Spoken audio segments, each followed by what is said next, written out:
Welcome to another episode of I'll Tell You Why, where we uncover the truth and sometimes rumors of how the biggest trends, traditions, and well, the completely random got started. I'm your host, Jenny Fink, and this is the story of election parties, an unmotivated society, and illegal bribes. I know I said last week we'd be dropping new episodes every Thursday, but given that I imagine our audience is small, I figured it'd be okay to break that rule. Plus, it's election day, and what better way to celebrate the freedom that is the right to vote than with the origin story of the I voted stickers? Listen, I believe in voting because we are fortunate enough to live in a country that lets us have that right. Do I think you should get something in exchange for it? Of course not. Do I love a freebie, even if it's just a sticker? You frickin' betcha. I voted stickers are like the American Express black card for us normal people. You get to wear it around all day and declare that you are better than other people. And now you can multiply the freebies you get by going to restaurants that give you free food if you have the I voted sticker. I actually think we should get more free stuff for exercising our constitutional rights. Yes, you get paid nominally for jury duty, but they should give out t-shirts. Along with making jury duty more appealing, it would also invite conversations about which case you were on, which would solve a personal problem for me, which is how can I integrate a story about the cold case murder jury I was on into every single conversation? I voted stickers have become so ingrained in the tradition of voting that articles have been written about voters' disappointment when their polling place didn't have them. And in 2020, I thought there was going to be a revolution when some people didn't get stickers because they did mail in ballots. But why did polling places decide to start giving out stickers to voters? And when did it start? And why are they stickers instead of solid bars of gold? To tell this story properly, we need to go all the way back to the 19th century. From expansion and innovation to conflict and social change, this century was a roller coaster of events that helped shape the United States as we know it today. Manifest Destiny was the theme of the century, with people working really hard to make America stretch from the Atlantic to the Pacific. During the span of the 19th century, America would go from 16 states to 45. Railroads were starting to crisscross the country. Cities like New York and Chicago were booming. Now, it would be another 100 years or so before the 19th Amendment would be passed. So women weren't part of the voting bloc at the time. So this part of the story focuses on men.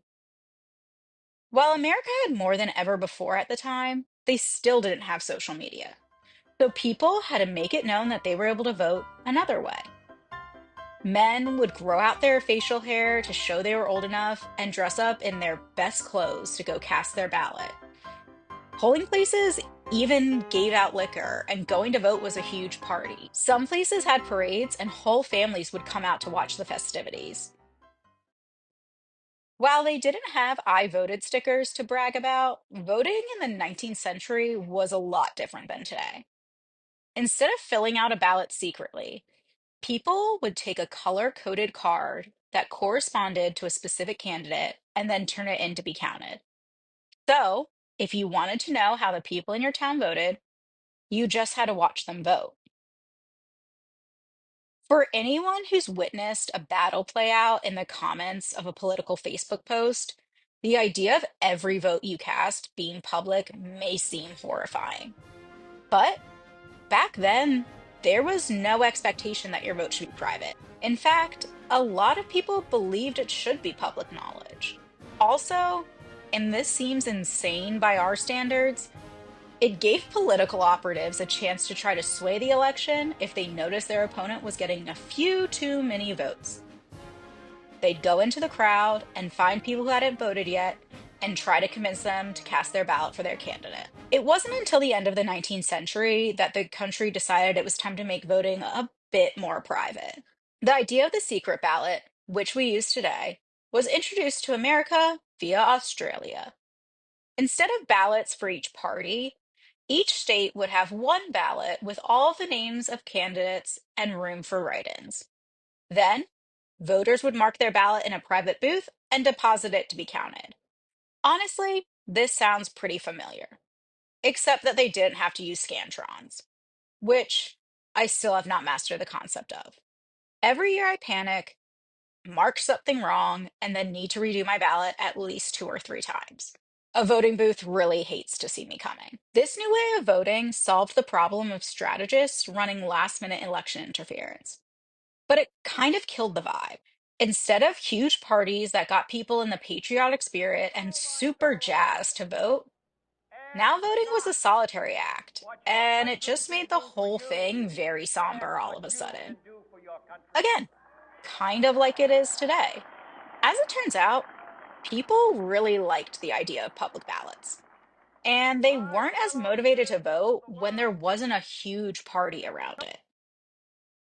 Sure, women got really excited about voting in the 1920s when they got the right to do it.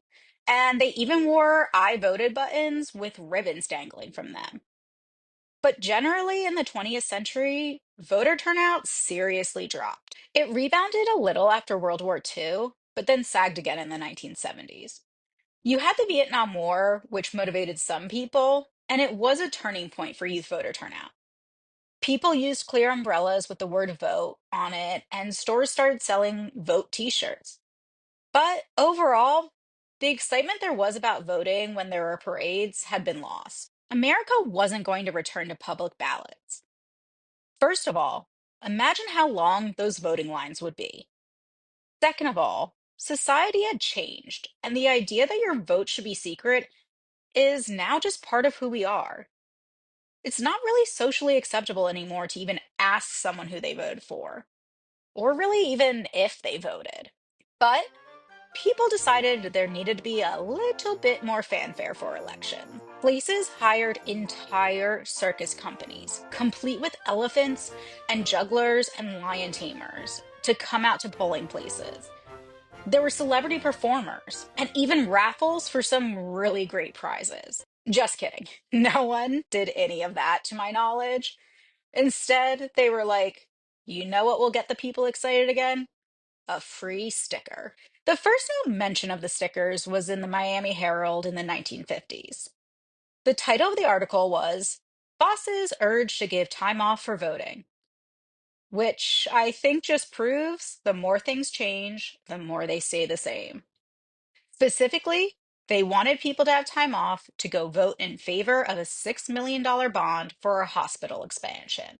That's the equivalent of about $78 million today. According to the report, leaders of the campaign to approve the bond distributed I have voted stickers at the polls to remind other people to vote. But it wasn't until the 80s that they got really popular. At the time, MTV had just launched, the Cold War was still going on, and the fashion was bold. The Phoenix Association of Realtors claims they invented the stickers in 1985. However, that doesn't really mesh with the timeline. In 1982, the Miami Herald reported businesses were already giving out discounts and running promotions for people who were wearing the I voted stickers. The goal was to incentivize people to vote. Because if there's one thing Americans love more than freedom, it's free things. Teachers' unions started offering them to people in 1982 to encourage voter turnout. And in 1984, President George H.W. Bush got a sticker when he went to cast his ballot in Houston, Texas. Bush was later quoted as saying it's the only reason why he voted. I'm just kidding. That's also not true. I mean, he was on the ballot as vice president. I'm pretty sure he was going to cast a vote either way. It wasn't until 1987 that someone laid claim to the common design of the rippling flag next to the words, I voted. Janet Boudreau, the former president of Independent Tabulation, an election supply vendor, created the design and filed for a copyright for it.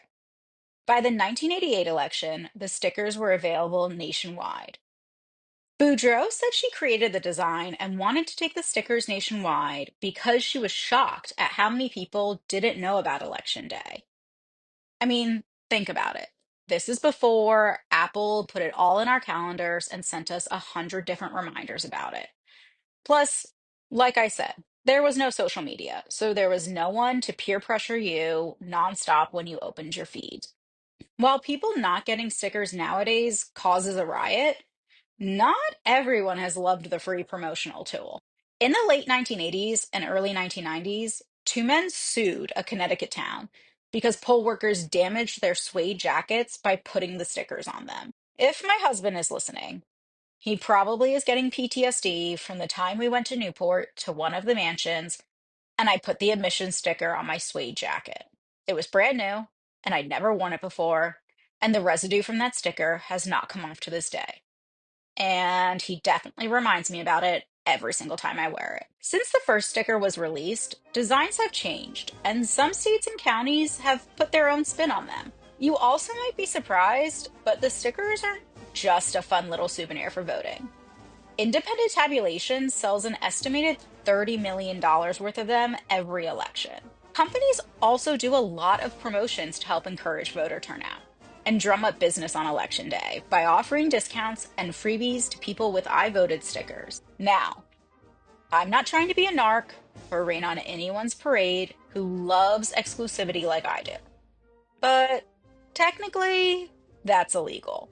100 years after political strategists were actively trying to change the outcome of the election while people were still voting, Congress was like, election interference isn't cool. In 1948, they passed a law that made it illegal to bribe people to vote when there's a federal candidate on the ballot, even if you aren't encouraging them to vote for a specific person. It's still considered election interference and a big no-no. Ben and Jerry's actually learned this the hard way in 2008 when it tried to give out free ice cream to voters.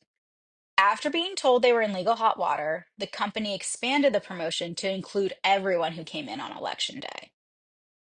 I know what you're probably thinking.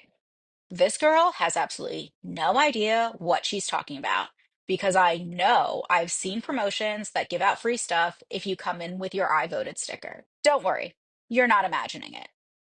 Not everyone is going to capture the attention of the Justice Department, so some places still do it. But as it is with everything legal, it's also all in how you say it. Some places will still offer discounts for people with I voted stickers who come into the restaurant to order. But they also offer the promotion to anyone who orders online and uses a I voted code. Some places also do giveaways for people wearing a sticker and don't specify it has to be an I voted sticker. So go ahead and break out the arts and crafts bin because now is your time to prove to yourself and everyone who doubted you that you did, in fact, need to keep that random sheet of stickers for the last 10 years. For a lot of people, the I voted stickers are a one-day thing, just something that brightens up a not so random Tuesday in November once every 4 years. But some people keep them as collector's items, and previous year's stickers are even being sold on eBay. Well, that's it on how the nationwide sensation that is the I voted sticker got its start. Of course, you should vote because so many people around the world don't have that right.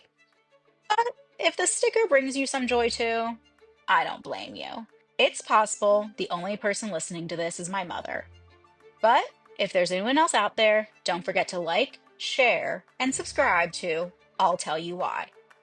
Also, feel free to leave a comment, especially if it's something good. We'll be dropping new episodes every Thursday, so be sure to check back next week.